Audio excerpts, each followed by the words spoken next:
Welcome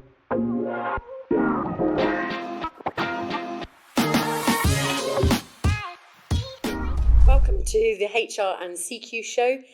Today we're going to be talking about the number of people that are arriving in Dubai, but obviously we spoke about the influx of people arriving in the last episode. So this time we're going to be tackling the fact that, people are arriving and then their assignment doesn't necessarily work out, and kind of the impact on organisations of those assignments failing. I call them assignments because within the relocation and kind of the global mobility industry sector, that's kind of what it's called. So if you're a new person taking on a role and you're moving overseas internationally for that role, you're considered an assignee. Yeah, so and it could be for a fixed period of time, because even my family had that. So my dad was posted to Australia, for example, for a number of years, or even to Abu Dhabi for a number of years. So that makes a lot of sense. So if you hear me say the terminology assignee, that's what I'm talking about. But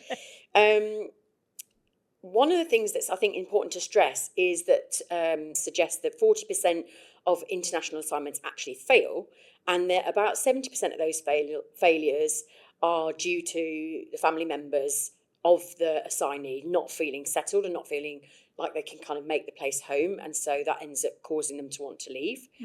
And then also factoring in that relocating, costs lots of money, and the average costs are around 500,000 dirhams per senior leader, and obviously that can be higher or lower depending on the amount that's invested in that person. And you and I were talking off camera beforehand about that might look different across different companies depending on how much they support the person when they're relocating. Yeah, I mean, any company that hires someone from overseas, right, not local to the UAE, so any company that brings someone from overseas is technically falling under this assignment package or this assignment definition that we're talking about today.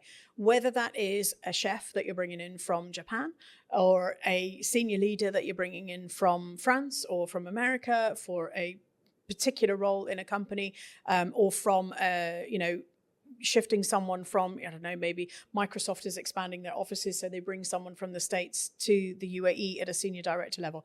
They're all the same. They all cost money. It's not cheap.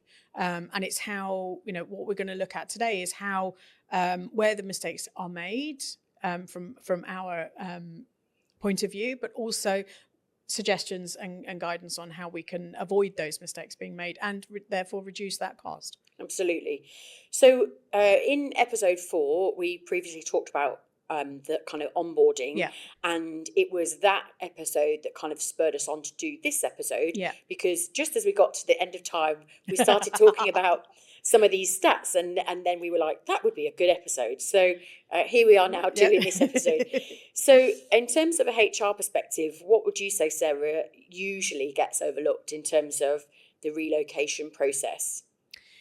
Actually bringing somebody into the culture of the region and the company in the region they're moving into. So oftentimes comments that I hear are that they've moved from a company sort of head office in a country, and then been brought over to Dubai or to the UAE or GCC region in general, and they expect the culture of the company to be maintained, the same ethics, the same way of working. And generally that doesn't happen always. Surprise. And it can be quite a culture shock, and it can be quite difficult. So people coming over, and that culture of the country, of the remote office being very different to work. So having that culture of the country entirely. So and the expectation that it doesn't need to be thousands of kilometers journey that people are doing. It could be just a short one. And I give an example from my own experience where many years ago I hired some employees that had been working in Dubai previously into positions in Oman, and I was not as expert in it then as I am now, and didn't give them a full briefing over, well, this is the difference between living in Dubai and living in Oman. And when they moved to Oman, they were happy they had a job because they'd been made redundant. So it was positive, but because Muscat, whilst it's a beautiful city, and this was more than 10 years ago, doesn't have the nightlife and doesn't have the shopping, it doesn't have the same cultural values that Dubai has, they didn't feel comfortable and weren't happy. And we actually lost 50% of the people that we moved because of that reason. They just couldn't adjust and they weren't happy. So, it's those kind of things. And that wasn't a massive expense. Yeah, we had visas to pay for and things, and we paid for a flight, which less than 1,000 dirhams per person, but that then was wasted because we didn't retain them. Yeah. So it's not just about the coming from the other side of the globe. It's actually can be closer to home as well. Yeah, and I think when that cultural coaching or cultural training actually does take place as well here in Dubai, because often that isn't part of somebody's relocation, unfortunately. But often companies think about educating the person in terms of Emirati culture, which is evidently really important because it underlies the culture that we live and work amongst. But I think Dubai is its own unique place in terms of the fact that it is so diversified with nationalities. The government website says there's about 200 different nationalities living and working here. It means that it's not good enough just to tell people about Emirati culture. What you really need to be talking about is the fact that you're going to be working with people from all different cultures, different nationalities, and one team could have. Some countries, I don't know some how many companies have 80 different nationalities. Clients I've worked with recently have 49 different nationalities. And it doesn't matter whether that's 49 nationalities where you've got 50 people of each nationality or one person of each nationality. You've got 50 different cultures working in there. And you've also got to factor in that you've got individuals who are newly arrived into Dubai and who therefore have very strong attachments to their original culture. And then you've got those people who potentially have been in the UAE or similar region environment situations for a number of years, who have kind of amalgamated their culture with local cultures. And I was smiling earlier about saying that we shifted someone. Using the word shifted to move something or someone from place A to place B is a very localized term, and it gives rise to the fact that I've been here as long as I have. And there's lots of other similar terms like this, of like going around the backside and all kinds of other stuff. But using those terms here is normal. It's part of the course. And those terms are indicative of my culture being morphed, if you like, to accommodate the cultures that I'm working with in the UAE.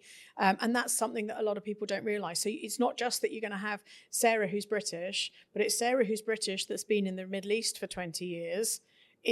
And the way she, if I go back to the UK, people in the UK would have heart failure with me because I'm not actually British, but you're British. Yeah, but no, because I've got this overcast of the UAE culture, which is a positive thing for it. I'm quite happy to have that. But again, that's another sort of facet of the whole cultural element that needs to be considered. So what do you think HR should be doing to further support the new assignee that's arriving? So we talked about, cultural training, but outside of that, what else should they be doing? What information should they be sharing with them?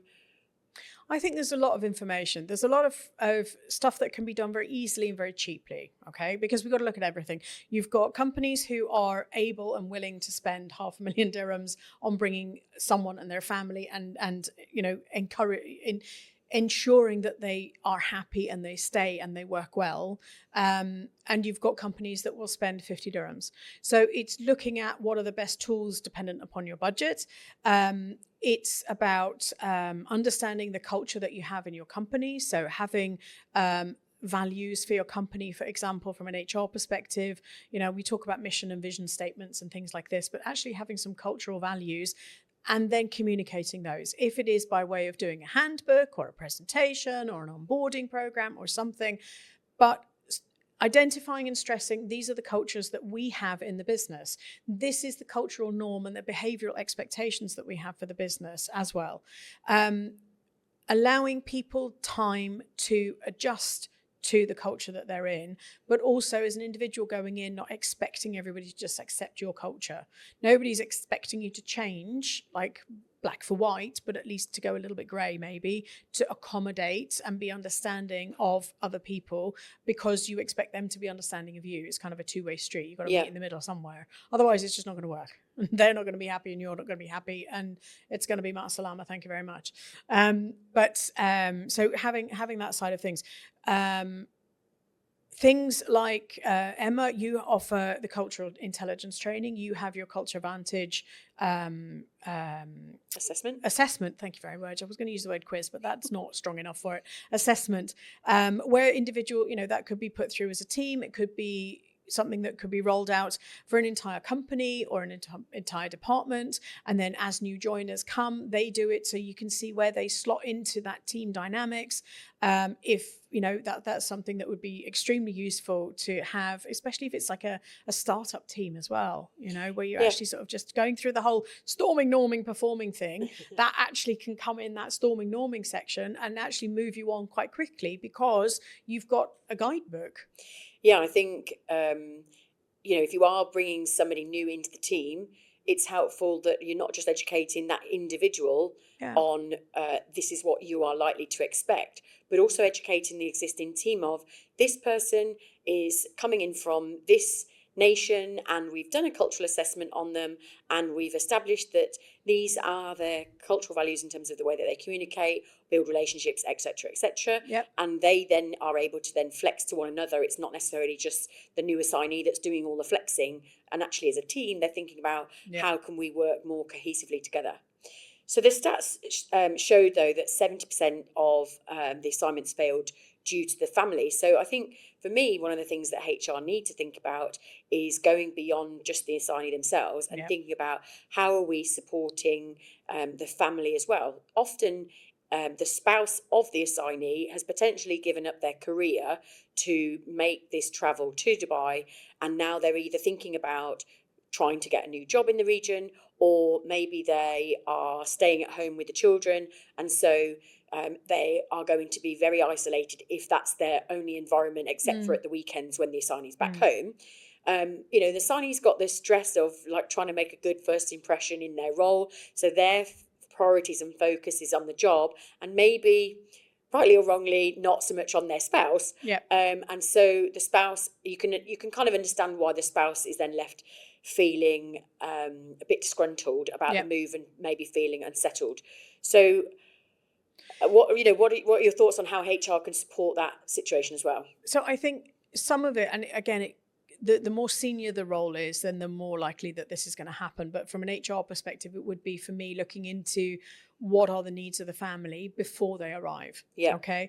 So sharing with them, and this is something I do with some of my clients when I've done recruitment for them, for example, bringing people from overseas, and they've in part of the interview, they've said, okay, we've got, are you coming by yourself? Obviously, I'm not asking them, do you have kids? But if they volunteer that information, oh no, it would be me and my kids, right? Make a mental note of that. Don't disregard it. And then share with them things like the KHD website so they can see what are the schools available, what are the education structures like, what are the fees like, because that obviously comes into it as well. Locations where people can live, understanding what people's hobbies are. And I know we mentioned in other episodes, about CVs and things and not putting hobbies on your CV. But this is something that's important because you can then give recommendations of, okay, there's this netball group that meets up every Wednesday that is in the area, or there's this paddle tennis or this pickleball or whatever it is that's the ice hockey or whatever the sport is that or activity is that the family are involved in. You can then land them with some information and people to reach out to or facilitate those connections, right? Maybe there's somebody in the business whose child goes to the same school, right? And immediately you've got a connection. One of my clients we worked with, there was, I think, out of the team, a new team member joined. There were 2 or 3 other people that they all had kids at the same school. So there was an immediate connection. And that was something from the beginning that they had that, oh, yes, and they kind of almost knew each other. So it removed that getting to know you barrier, if you see what I mean. So those types of integrations into the sort of society and the community of Dubai, giving them time as well is something else.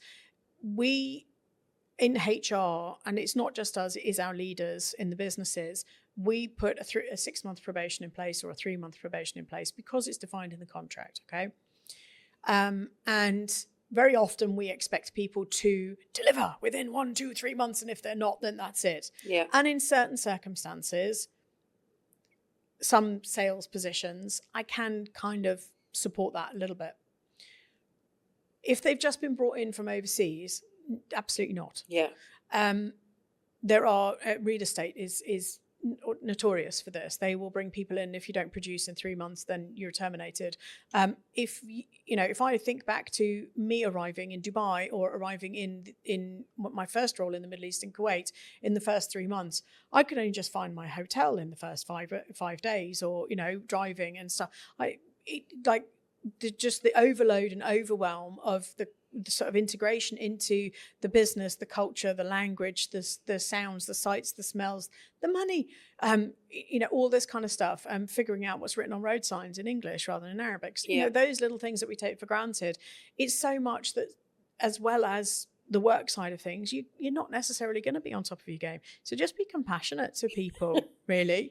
Like maybe expect results in 4 months or 5 months, but not in 3. And just to give people time to adjust and settle. In listening to you, it kind of provoked about 3 different thoughts in my head. I'm like, where am I going to take that conversation now? So I was going to say, yes, I agree with you that HR need to be, well, I think the overarching thing that I wanted to say in terms of those 3 thoughts is we do as HR need to be mindful of actually what it was like when we first arrived. And I think if we were able to put ourselves in that new person's shoes, we will be reminded of things like we do need to give people a bit of leeway in terms of having, needing time to nip to the happiness centre to get the driver's license sorted out, for example, might be helpful so that they don't have to do that at the weekend. Yeah. Going for blood tests. Yeah. I mean, I'm sorry, I'm to cut you in on there, but how many companies these days, and it goes back to you saying about the happiness centre. When I first arrived, there was a driver from the company that took me to get my medical done, to get my biometrics done, to support me get my driver's license converted or whatever else, right? Now it's like, just go there. Yeah. And it's like, and even like, okay, we've typed your medical test. Here you go. There's the centre. Off you go. It's like, no, excuse me. No, you take them and show them and facilitate them to get there. This is a really this region is one of the only regions I know of that has to have and quite rightly so, a medical test as part of your visa process. Yeah. You don't have to do that in the UK. Even if you're getting a visa in the UK, you don't have to do that.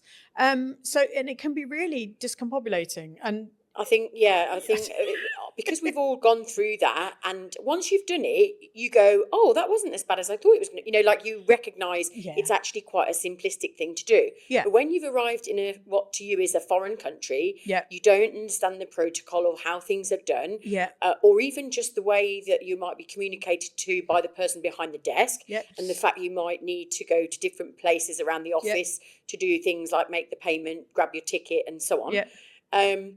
The whole thing can feel like a bit of an ordeal if you're potentially doing it by yourself.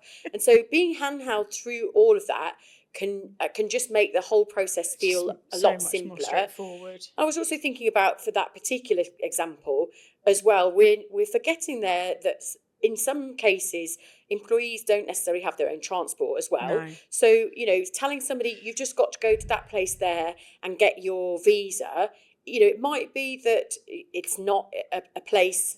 I mean, most of them are, but I was thinking it might be that you're sending them to a place where it's not easy to get to by public transport, or even if it is, that person's still then got to go and do lots of research online to work out which bus have I got to get, which metro station is it, when actually, your PRO could help them in terms of just taking them in the car to the visa centre and do that for them. Understandably, or with them. Exactly. Understandably, it might not be practical if you've got drip feed of people coming through. If you're hiring en masse and like in a hotel, or you've got an influx in a school or something or other, then you can organize people and you meet, this is where it is. We've got a bus running, and I've done this with hotels, where you set up one of the bus transports and you take everybody together and they all go through it. Fine. In other companies that I've worked in, the PRO has taken them and made sure they go through and supported them, or somebody from HR goes with them and make sure they get everything done. The times where I sit and think about this is that when they tell someone that they have to go and get their own typing done, and they have to pay for it and then reimburse. No, that's number one. That's part of the visa process and should be paid for by the company. Yeah. And I'll get off my soapbox in a minute. Number two, that's a reimbursement. The person might have just arrived in the country, not going to have cash. But also the person won't even always understand why do I need to get this typed. particular thing typed? What is that? It's not something. Actually an application, by the way. It's not. It is physically typing, but it's what's used for the word application. So there's lots of small things that could be done if they're well organised, and even if you're not able to provide transport or the PRO, give the information. Yeah, I was going to say, you could, if you can't get the person to the centre, the very least you could do is just create a PDF that says, for the visa process, we tend to use this particular visa office. With a hyperlink, they can go Google Maps with a drop pin that they can open it on their smartphone. They can go directly. They can, here's a this is the metro. All that good stuff. I mean, there's so many tools that can be used to support people these days. Really, there's no excuse. Yeah. I'm sorry.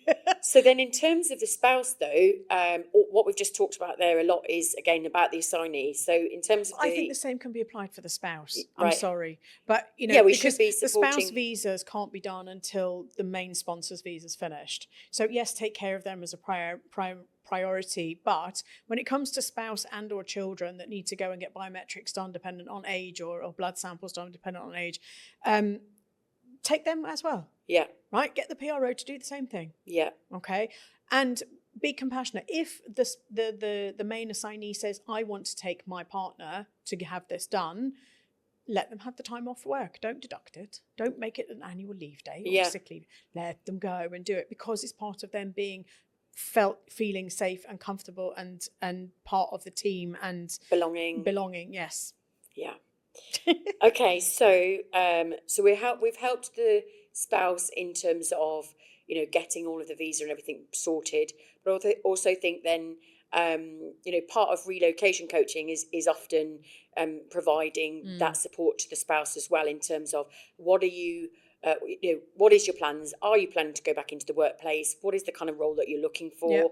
Talking them through the Dubai job market, and if you want to know what that looks like, listen to the last episode. And helping them think about how the fact that the job market here is very different perhaps from their home country. With checking their CVs, looking for connections within the business. Does anybody know anyone?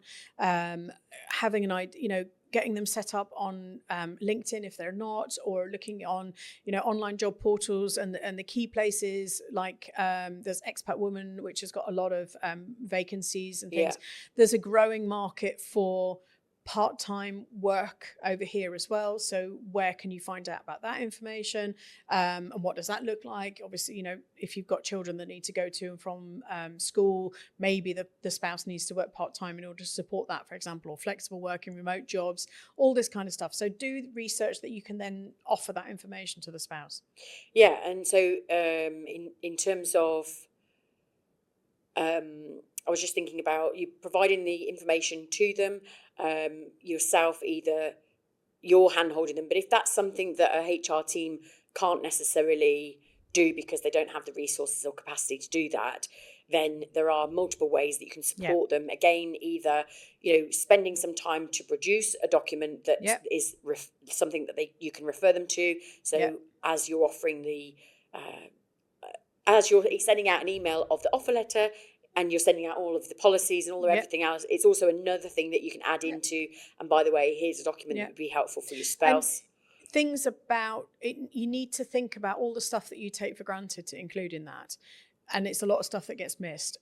People often will do an onboarding document, and I know we've spoken about onboarding, but we'll do an onboarding document that talks about Islam and the UAE, and we started at nothing and now we're here, and that kind of thing. But the additional useful information is around things like cultural intelligence, and as we've spoken about, the different cultural mapping for the UAE and for the company specifically, but also things like DWA. What the heck is DWA? Right? Dubai Electricity Water Authority. But you've got DWA and CWA and FIWA and then ADDC. We are the land of acronyms. But all of these mean different things. But to us, it's easy to go, yes, that's this, because we know we've been here a number of years. Giving that information to a new joiner, how to transfer their driving license, how to own a vehicle, what insurance looks like, how it's worked over here, how to buy a car, how to rent somewhere, the where they can find the legislation, what's the minimum they need to do, about commission, about all of these little things that we really, really, really take for granted need to be explained to people. And the more you give, it will be an information overload, but if they've got it as a reference tool, as a reference document or a website or app or however, then it will actually benefit them and you as a company in the long term, because they're not going to be knocking on your door every time. They're also not going to fall foul of any of the rules, but they're going to have the information at their fingertips and immediately feel part of the community.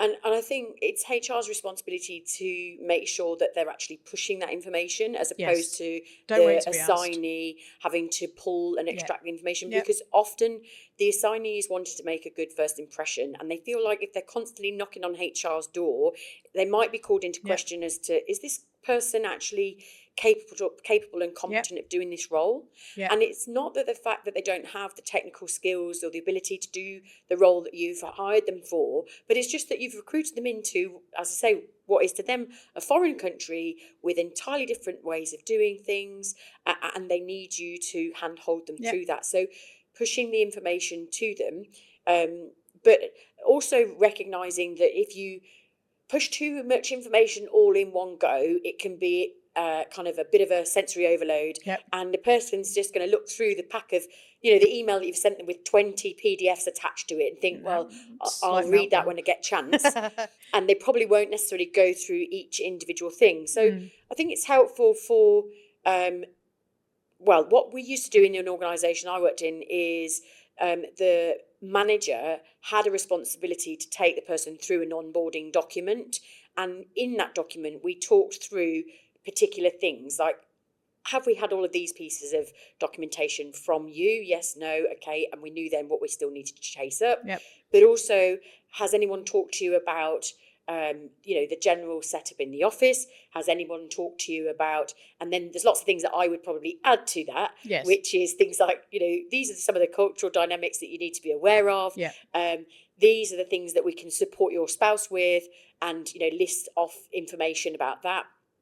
Talk about the free resources that your team has perhaps compiled that are available on your intranet that they can download and pass on to their spouse, so that it's kind of provided to them at the right time. If too much information is given prior to the arrival, I think it's overwhelming a bit, isn't it? Yeah, absolutely. And with the advent of AI and AI agents and things like this, there's no reason why, and there's multiple tools that are out there at the moment, that a company couldn't invest in one of those, put all of the information that they're creating, the policies, the onboarding pack, the handbook, the whatever else, into one of those tools, and then give the tool to both the employee and the spouse. Yes. So they can then, I've been told I need to do this. What is it? And then AI will give you the answer of DWA is Dubai Electricity Water Authority. You need to, set up an account. You need your Emirates ID. You'll need and then walk them through the process. So they have the information that's correct and accurate, but when they need it, and that is, falls into the current trend of the sort of 90-second attention span that we have seemed to have adopted, but also the instantaneous responses and, finding stuff online. And that using technology to support all of that. So it's not actually a human. We need humans behind it, and yes, they need to be available, but using the technology for people to support themselves. So in terms of rounding off this conversation, Sarah, I just want to maybe pose one more question to you. So what do you think, the red flags that someone perhaps isn't adjusting well, and what can HR do when they see these? What actions should they be taking? So, red flags of somebody not adjusting well. They depending on the person, they can, with anything, people can hide how they really feel. Okay, but maybe somebody who's not sleeping well, so they maybe are more tired than normal and making such comments. Maybe they look, from a physical perspective, if they're not adjusting well. And when we say not adjusting well, somebody who's not happy and not comfortable will have different impacts on different people. So it could be down to your sleep. It could be down to what you're eating or not eating, overeating or undereating equally. Because so psychological safety and comfort processes. It could be down to their physical appearance, right? That they started off the beginning of the week really smart and then they end up not so, because they don't know where to get stuff dry cleaned or whatever it might be. Those types of indicators from a physical perspective. Their accuracy of work, their connectivity in the team, that type of thing can also be red flags. And having conversations with them. And if they're quite dismissive of stuff, maybe they don't want to go into details about things, it can be more red flags over the fact that the person's not integrating, not feeling happy and comfortable. The number of times they knock on the door and go, oh my God, I need to, that is something else as well. And just make sure you have an open door conversation with them and just be as supportive and as compassionate and empathetic as possible. We've all been there, apart from a few individuals, the majority of the country is an expat and started there at some point. So we all had to learn. And I think just regular check-ins as well. Yes, definitely. Absolutely. Yeah. Okay. So I think that comes to the end of, and I think, as we know, we have Emma's book that's sitting here is Dubai Decoded, which has a lot of the information in it. And this would be something that you could really give to your teams before they move over or utilize within to help develop a document, even take the information that's within it. And as we've mentioned, the cultural assessment as well, that's another option. Emma's book is available online from Amazon.com and locally from the Japanese bookstore that I can never pronounce, the Kinokua online. I think is available in store as well. Yeah. Excellent. That's one really quick option. So thank you so much for joining us for this episode. It's been really insightful. We've really enjoyed it. And as you can tell, we could probably talk for an awful lot longer about it, but we won't. So have a listen to this one, the previous episode and episode 4, because they are all kind of linked. And we look forward to seeing you in the next episode. Thank you very much.